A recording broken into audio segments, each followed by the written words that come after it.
me Andy. It's time to pamper. Wow, pamper. Pampila. It's time to beauty si Mami G. Ayan, ang napakaganda kong Wesing. Hairdresser. hairdresser ba yan, ay?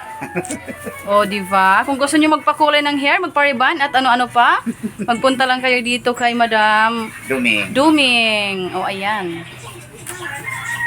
Update na lang mamaya sa kulay ng aking hair, sa color ni Mami G. Bye, Mi Andy. Mi Andy, sa sobrang busy ni Mami G, ayan tuloy, hindi na naisipan palagi yung itsura ko, kung ano na nangyari sa buhok ko. Kaya ayan po, nagpakulay ako dito ng buhok ko, pero hindi ko ini-expect na ipapa-botox ko din pala. Kasi sabi para daw healthy tingnan yung hair. Ayan po, kinukurayan na po yan, pero hindi pa yan tapos.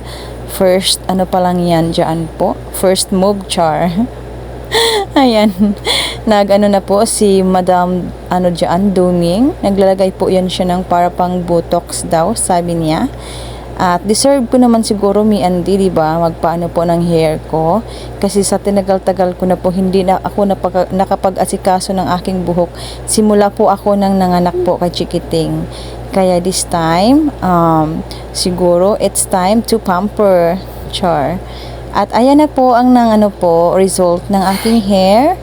Nilalagyan pa yan dyan ng pang-botox po ni Madam Duming.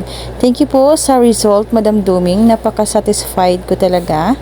Nagpa-home service na lang si Mami G dyan, Mi Andy, kasi sobrang busy at saka may pa ako, Chikiting pa ako.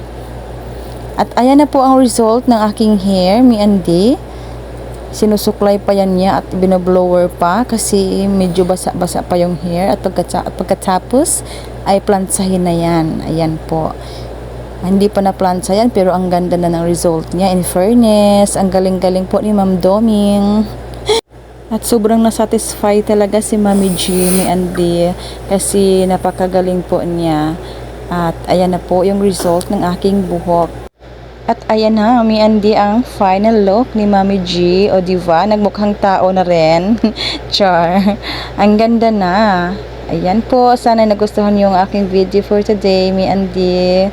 Thank you for watching. Have a nice day and follow for more. Bye-bye, everyone.